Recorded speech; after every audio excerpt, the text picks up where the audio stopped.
Hello everyone, and thank you for coming back to yet another episode of The Gloving Paradigm. I am your host Peter, aka LPD8 The Buke, and this week it's going to be a very interesting week because we are covering one of the biggest and heated discussions that are going on in the gloving community right now, and that is the connotations and implementations of the Hall of Fame. The main reason why this is one of the biggest and heated discussions out there right now is because there's so many different things that people have said and so many actions that people have felt like they've been wronged, so on and so forth. And it's just one of those big hot messes that are going on in the gloving community right now. Except for this meme thing that I've been noticing about taking gloving too seriously or whatever that case may be. I'm not entirely sure. I feel like that's just one gigantic troll meme that people are doing. But back to the topic at hand here. We're going to actually go over pretty much just a quick overview of the Hall of Fame, all the little details that we have known about it so far, and then actually go over the two camps that are on this subject, and then I'll end it off with my impressions and things I actually want to see happen from what the Hall of Fame is actually implementing. So, first off, the overview of the Hall of Fame. The history of it is pretty much really simple if you actually look into it. It actually started back in November of 2017 is pretty much when it first was incepted. You can actually find the entire list of not only last year's but this current year's inductees list, see who's on it and see the recognition that they're getting for being in the Hall of Fame. You can find that all on gloving.com. So you got your first class that got inducted in December of 2017, which was 16 people. And then we had our second announcement that happened pretty much this past year in November of 2018, and 19 people got inducted on that one. Now, not going to talk about the people who were on the list. I could pretty much just say that there's no real point of arguing who and who is not on the list, because there's a whole lot more things going on about this list than just who's getting on it and who's not. But here are the qualifications that they posted on the very first post about the Hall of Fame in terms of who can get in. And these are the qualifications that will allow you. Now, you don't have to get all of these qualifications. You can only need to get one of them, and that's enough to get into the Hall of Fame. So the first one that they actually wrote was made their impact in their respective era of gloving. Now, there's a whole huge situation when it comes to what era of gloving are they talking about.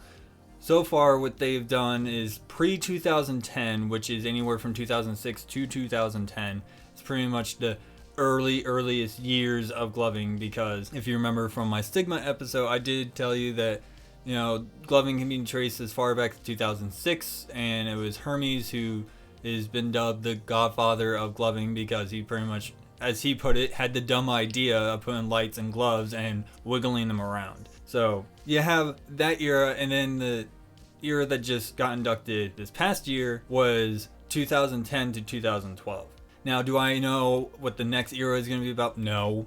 I do find the pre-2010 an accurate telling, because there is a single point when it comes to gloving's history that changed gloving forever. And that was the whole, if I remember correctly, I think it was July of 2010 when we had the incident at EDC LA with the 15-year-old girl passing away. So, with that being said, the whole placing eras of gloving is kind of, to me, a little bit more difficult because, there were shifts and stuff, but to me, it's just like trying to pinpoint when those actually happen is kind of difficult, unless you're a historian. So, the whole era scenario thing is kind of a little iffy for me. Like, I definitely will agree pre-2010 is an era, and 2010 to 2012 is an era due to the fact that 2010 to 2012 was the whole reformation of gloving from being just this little hobby thing inside the rave scene to its own separate entity and removing itself from the EDM scene as much as possible to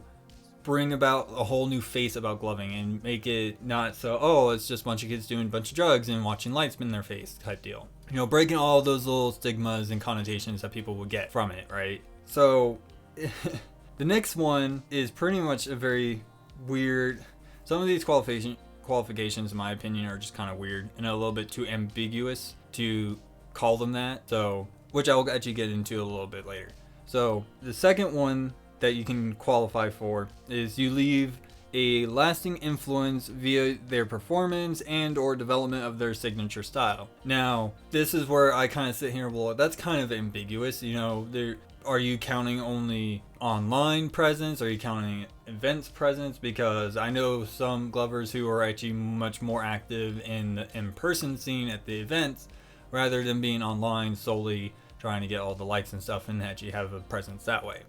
So there's a little bit too much ambiguity right there from my opinion. And then I don't know why they count this as a third qualification, because it kind of lines up, in my opinion, with the second one, or even the first one, really.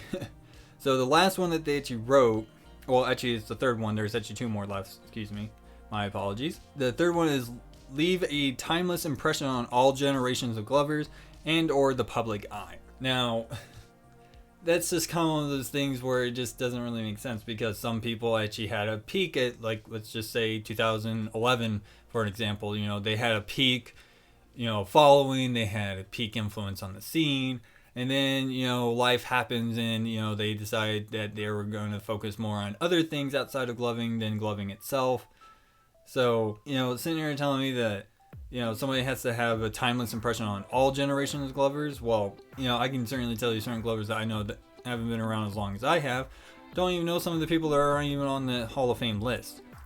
So to tell me that they have an impression on all generations of glovers when we're such a young hobby art form thing, an entity basically, it just kind of makes it strange for me to sit here and say, oh, well, are you even counting all the future generations of glovers that are going to come into play?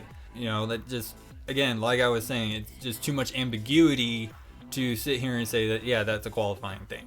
Now, the last qualification, and it makes total sense to me because it's been a thing for the Hall of Fame as just an idea of Hall of Fame, not tailored to the specific thing that it's for, like in our example for gloving or for football or baseball or whatever sport.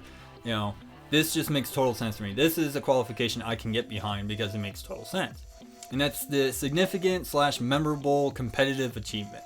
Now, I'll certainly tell you, if you look on the list, you don't really see much of people with competitive achievements on that list, except for one that I can think of right off the top of my head. I'm sure everyone already knows what I'm talking about. Yes, the significant and memorable competitive achievements is something I can get behind very quickly, just because that's how the competitive scene is. People are going to rack, trophies under their belt. They're going to rack titles under their belt. That makes total sense. The other ones kind of just don't really make sense. Like the first one, yeah, leave an impact on your respective era. That makes total sense. People had huge impacts during the 2010 to 2012 or the pre-2010 eras. They have major impacts that they did, and it was one of the things that brought gloving up to more of a forefront in terms of popularity. Granted, I still feel like gloving is an underground thing per se, just because it's not evergreen, if that makes sense to anyone. It's not there yet. Can it be there? Yes. Do I feel like it's ever going to get there? Maybe. But there is a lot of different variables I'm taking into account when it comes to that, as it is. So those are your qualifications. That's pretty much the overview of the Hall of Fame. Is that it started in 2017. We have two classes of inductees that have happened so far. And I told you all about all the qualifications. Let's kind of move on to the two camps that are on this subject. So you have people in one camp who are praising the Hall of Fame and the whole idea of the Hall of Fame, and then you have the other camp who are very against the whole idea of the Hall of Fame. Now, I'm going to cover the good, and then I'm going to cover the bad first, and then I'm going to pretty much tell you where I kind of sit in this whole thing. So the camp that said this is great is that it's telling the history of gloving, it commemorates influential members of the community, it honors the top competitors in the scene. These three main points is what I was seeing a lot with a lot of people's responses when I was watching the Glover's Lounge. I even asked on Reddit and didn't get a whole lot of responses, but I pretty much got both sides. One was saying that it was really good, one was saying that it was a terrible idea. So on the good side, this all makes sense. This does make sense. We do have a history. We've been around for at least 10 years if you go from 2008.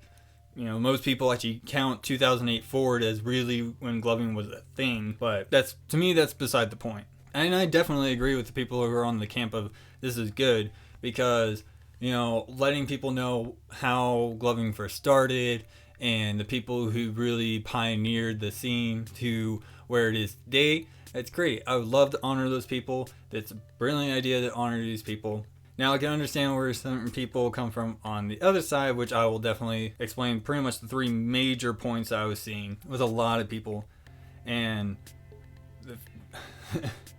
the very first one, and I swear to God, this was like the loudest comment that I was seeing everywhere. And I really hate whoever dubbed this term because I think it's like a really dumb name, and there was already a name for this as it was. The first thing that people are going to talk about on the bad side is it's just ego stroking, as they refer to it. The actual term is people need to look for is feeding vanity or feeding pride. Vanity is much more appropriate in my opinion. People are going to get all huffy puffy that, oh, I'm on the Hall of Fame, so like I'm trying to understand where people are coming from that ego stroking is bad, which I definitely agree. Ego stroking is bad because people who get their ego stroked by this, that's just them. It's not the byproduct of the Hall of Fame.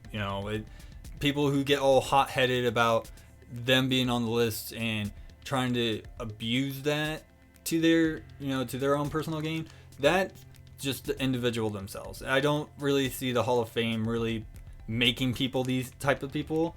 Those people are going to be like that no matter what. Even if you put them in a regular job that makes them employee of the month, they're going to brag about it and they're going to flaunt it all over their coworkers. Like, that's just a natural thing that people are going to do if they're that type of person. So you have ego stroking. I call it feeding vanity because that makes more sense. Then you have what people, and I know a lot of people, this is probably the second biggest comment that everyone was saying, is that the system was rigged. Now, I cannot officially sit here and tell you on my episode that it's Amazing Lights who is controlling the Hall of Fame. However, there's no evidence disproving that. Just wanted to put that out there. Now, it's on gloving.com. I tried looking into gloving.com to see who actually owns the site itself. And I know a couple of people have told me that Amazing Lights own it. So it's like, okay, yeah, you do have evidence suggesting that it is rigged. However, I'm not saying that I'm giving the benefit of the doubt, but until you can provide me with sufficient evidence suggesting so, I will take it with a grain of salt. It's something that will be on my mind. However, I'm not going to let that be like the main thing on my mind that I'm gonna have to focus on type deal, And of course, the last comment that I saw is probably the third loudest one, but a good amount of people were actually saying this, and that's the inaccurate history record. Now, do I feel like there are people that are not on that list that should be on that list? Yes, there is quite a few people that I feel like they missed, maybe because people forgot about them, or somebody just never had the thought process of actually bringing it up. Now, there is an idea that I have that will help solve this issue. However, we'll get to that later. So, yes, there are a couple people that are on the list that are claimed to be one thing. However, there are other people who have evidence showing that they were something before. Whether it be the first female Glover to be sponsored, or the first person who did digits or whatnot. A lot of people feel like there's a lot of inaccuracies when it comes to the Hall of Fame.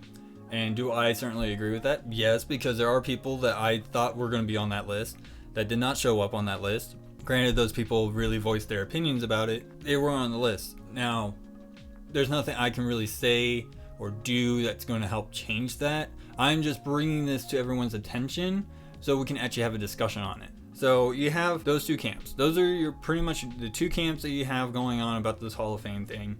Some of it says it's really, really good. Some people say it's horribly bad. Where do I sit on it? First of all, it is very simple for me to sit here and say, yes, I agree with the Hall of Fame, because the whole idea of recognizing people's significant achievements that help bring the scene to where it is today, that's great.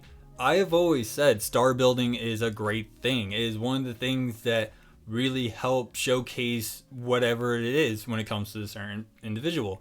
In our case, when it comes to gloving, star building is great. People get to learn about the very popular glovers. They get to learn a little bit more about them and try to relate to them, and giving a story to people that people can actually follow and be motivated by is one of the biggest things that I enjoy about star building.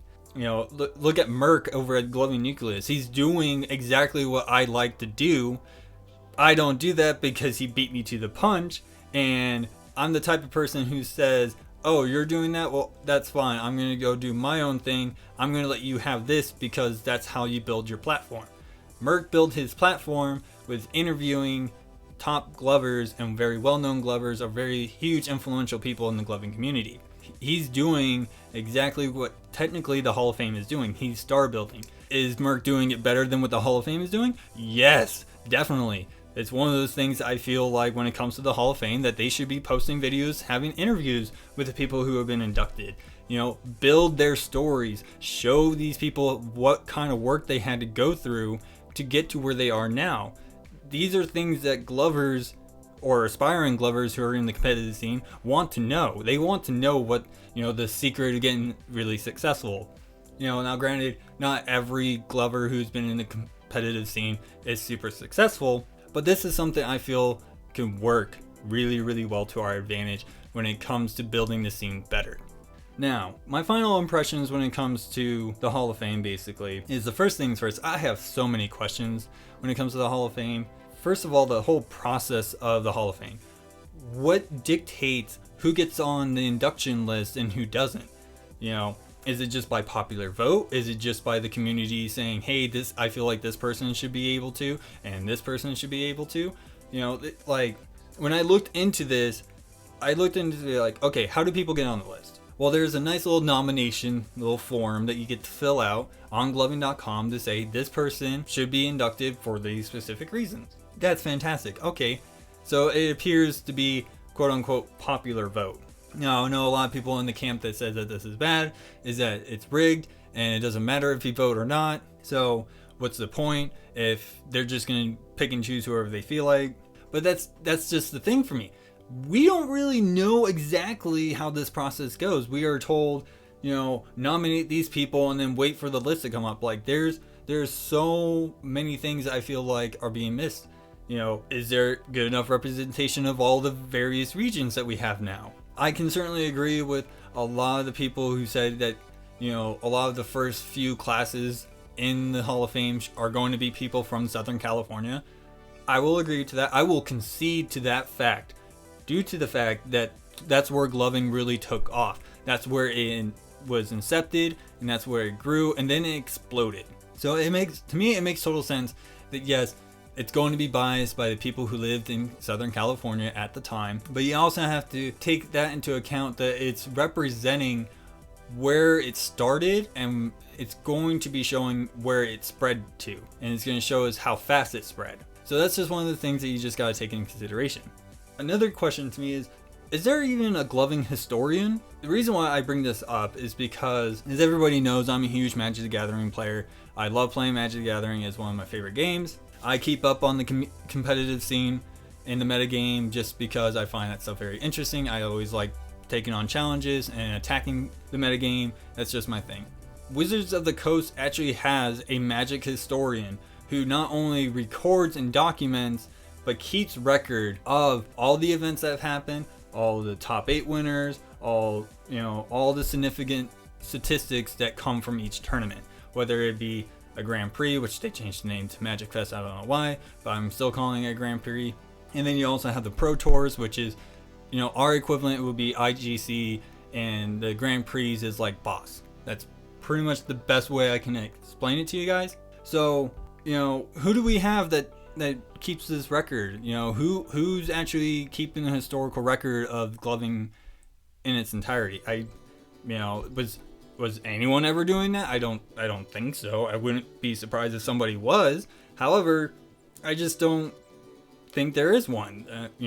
Could there be one? Yes, there can definitely be one. I feel like somebody who loves history, such as myself, who can actually go through and sift through all the internet data about gloving and actually put together a accurate historical framework of gloving, that'd be great. And that's what I feel, one of the things that I feel is missing is a historian who's actually keeping record of the history. If this is going to be something that's, recalling history, wouldn't you want somebody who's dedicated to making sure that the historical moments of gloving is actually recorded accurately? that's just one of the major things I always think about. And another thing that I have questions on is qualifications. Like I was saying earlier, I just feel like these qualifications are a little bit too ambiguous, except for a few. That, anyone can say that somebody can leave a timeless impression on the community by, posting memes, just talking to people and just doing tutorials or stuff. People who made a whole playlist of tutorials, they can be considered, right? You see it where I feel like the ambiguity kind of muddles everything. Like a timeless impression on all generations. To me, that is very ambiguous because, you're not even taking into account the potential newcomers that are coming into the scene. A lot of them are probably not going to know half the people that are on that list. That's just one of the things I always think of. So I feel if we work on the qualifications, we can probably make it a little bit more finite and clear of how it goes. Because, you can just say that one person who never posted a single video online and show any online presence can have one of the biggest followings in person at any of the events. Like, they show up to the event and half the people at the event know that person and freak out. So I'm going to pretty much close this out with ideas that I feel that I would actually like to see happen. So the first things first, if we're going to have a Hall of Fame, I feel like having a council of judges to decide who gets inducted and who doesn't. Now, I will say this, when it comes to the judging, judges doing the voting thing, it has to be equally representative, whether it be by company or by region or whatever the case may be. If they're, having a diverse judging council that has all the various different regions and all the different communities, it kind of brings a more central setup where it allows not only what people feel like it's being rigged and inaccurate, it feels more fair. We have equal representation with everybody in the gloving community. So that's just one of the things I was thinking of. When it comes to judges, the judges should be on a council and they all should vote, on each individual inductee to see whether or not they actually qualify. Now, of course, that's where I still want a historian to come in to make sure that they are providing the correct evidence showing, hey, these people during this time period or this era of gloving, they were doing this and it was very huge and they had a very strong following and blah, blah, blah, blah, blah. Those things I feel need to happen to make sure that the Hall of Fame stays consistent and stays structured the way it should be. Now, am I saying that I know how a Hall of Fame should be structured and everyone should follow what I say? No. Heavens no. Don't, when it comes to that kind of thing, don't listen to me because I am just as a lot of people would say, a filthy casual. That's just not a thing for me. And it's just one of the things I can't really officially say that this should be it. In my opinion, it's divine law and everyone should listen to me. No. It's nothing like that at all. Another thing I would actually like to see, and please bar any comments before I finish my thought on this. I do feel like the competitive scene does need to be reformed. Now, I'm not saying that we need to throw out the scorecards and redo the scorecards and redo the structure of how the competitions are being done type deal. That's not necessarily what I'm saying. I'm pretty much more talking about expansion rather than reformation. So, what are the things I want to see in the competitive scene actually happen? Well, one major thing I want to see is a way that allows people to be able to host their own local tournaments. Now, like I was saying earlier in the episode, how bosses are the equivalent of GPs and IGCs, the equivalent of Pro Tours. We have all these things for the competitive scenes that are being laid out right now. We have IGL, which is the International Gloving League. So you can actually not only register yourself, but you can register your whole team and you can watch your scores and stuff as you climb the leaderboards into the IGL and try to see who becomes the top competitors. That's fantastic. I'm happy that they actually implemented this. This is something I was hoping that they were going to do a while. I was hoping, maybe that it can actually be propelled even further and saying DCI could also run it for us. So that way they have their own system, an independent system running the whole leaderboard thing, and allowing people to actually host local tournaments. Now, I know this is probably one of the big far-fetched things, and I'm thinking really, really big picture on this. However, just kind of follow me on this. We have Boss. IGC is pretty much on hiatus still. It's been like that since 2016, if I remember correctly. I do know that a lot of the sponsored people from Amazing Lights have said that they're working on fixing whatever the problems were when it came to IGC. You know, they're reformatting it to make it better, a much overall better experience for the competitors. And I'm happy for that. That's good. That's fantastic. Everything always needs improvement, and you should never be afraid of trying new things. One of the things I would love to see is, when it comes to at least competitive scenes, is a way that, you know, you can actually have a local tournament. So, you know, you get a minimum of 8 people, you get them all signed on, you have your tournament, and then you just take the results and you plug it into the system online, and boom, there you go. You know, a lot of card games, if you guys haven't catched on yet that I'm a huge card game player, you know, a lot of card games have that structure where, you know, local gaming stores can actually host tournaments, and they can actually post it on there, and people actually get points depending on the card game they're playing, and you probably get rewards from it. You know, there's things like that. There's so much when it comes to the competitive scenes that I feel like it's just not quite there yet. Now, I'm not sitting here saying that this has to happen in order to make it thrive. You know, I'm hoping the ideas I'm putting out here inspire ideas to help facilitate the competitive scene even better and make it much more easier for people who, like myself, who don't really have the option to be able to go to a boss, you know, because normally they don't really happen locally unless they're in Las Vegas. However, living in the new city of Reno, Nevada, that's a good 6 hours away from me on a drive, you know, and I'm not the type of person who likes to fly and get a rental car. That just, to me, that's just money going down the drain that I can't get back. Now, when it comes to actually the prize support, when it comes to gloving competitions, yeah, it should be, you know, bosses, I feel like, are like the local tournament. You know, your cash prize is $100 at the end of it if you win, and, you know, you get some sweet swag, you know, as well as some, you know, maybe a free glove set or free refresh pack, you know, whatever the case may be. That's a local level type of tournament with that kind of cash prize. Do I feel like bosses should be paying out more when it comes to cash prizes? Yes, because to me, bosses is the Grand Prix equivalent. So, you know, anyone can pretty much join in. You can have... Now, I'm not saying that this is going to happen. I would love to see this happen. This would be fantastic. But when it comes to Grand Prix, especially in like Magic the Gathering, thousands upon thousands of people can be entering the tournament. You can have a tournament that has 1,500 people in it, you know, and you can even say the same thing about Yu-Gi-Oh! And Pokemon as well, but, you know, I'm not going to delve into that.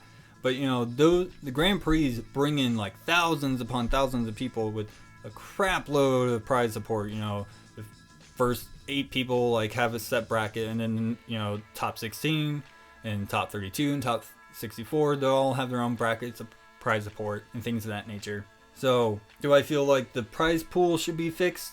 Yes, because I just feel like people who, you know, let's just say for myself, I think there's a Tampa, Florida boss that's happening or just happened. For me to actually spend the money to fly out to Florida, book a hotel room, get a rental car, go to this competition, possibly get first place, and only walk away with $100 after spending hundreds upon hundreds of dollars just to go to compete to this, not really a good investment in my opinion. Now, before everyone starts bringing out their pitchforks and their torches, hold on. I'm not saying that competitions should have EV where people actually break even. It depends on the competition. If it's like Boss, where it's supposed to be like a regional thing, yeah, the prize pool should be a little bit better. You know, when IGC comes back, the prize pool in that should be much better. It should be huge. You know, it's supposed to be the world championship equivalent of, you know, of gloving basically. So why can't we have that happen? Of course, when it comes to IGC, I would love to see IGC come back. What I would like to see happen is if once we actually can fully implement this competitive scene that I envision in my head, where they can actually have like game stores or whatever stores that are local be able to host tournaments for Boss. And don't even call like the local tournaments Boss. You know, FNL is perfectly example. Friday Night Lights, that's a great title that we can do, because, you know, if you look at, again, I know this is probably driving everybody up the wall already, But if you look at Magic the Gathering, their local tournament is called FNM, Friday Night Magic. Why can't we have an FNL that's equivalent to that? And then you can even have invitationals. We did have invitationals, so we can actually expand on that even more, where you can actually have qualifier tournaments that happen. You can have preliminary qualifier tournaments, and then you can have regional qualifier tournaments, and then you can have, Boss be the regional tournament or national tournament, depending on how you guys want to handle it, And then you can have IGC, where it's not like anyone can just pay ticket and be able to compete. I feel like IGC should be, the top X competitors from around the world who made it to a certain bracket. For the example I'm just going to make up right here. So let's just say the top 64 competitors around the world. They go into a 64-man tournament, which is IGC, and that determines who's our world champion. And we do that once a year. That's how I would like to see IGC come back. Instead of being an open invitation to anyone, is that it just brings the top X competitors in the gloving community to battle. Because that's how a lot of other tournaments are like. If you look at like the Pro Tour, it's you have to qualify for that, and then you have to make it to that, and you're competing against a group of the best people in the world, depending on what the tournament is. Like in this example, the best Magic players around the world. Why can't we have something like that for glovers? Like there's so many things that you have to sit here and think about when it comes to the whole competitive scene, that there's just so much that needs to be done to really really actualize the fullness of a competitive scene. That way you can have the grinders who are trying to make it up to leaderboards. They actually have not only limited once a month competitions that are happening all around the country. They can actually work really well to get to a qualifier, and then they can get through the qualifiers and actually get onto the pro scene and so on and so forth. There's just so much that needs to be done for that aspect of gloving that I feel like just people are kind of having these knee-jerk reactions. And that tends to be a thing when it comes to the people of the internet. Like that's just how people tend to react, is this knee-jerk reaction. Now, I'm not saying that everybody does this, but the people who do this tend to be the loudest. Just like most trolls and shit posters, they tend to be the loudest. So that's pretty much all for my episode. I definitely thank you for everyone who has made it to this point.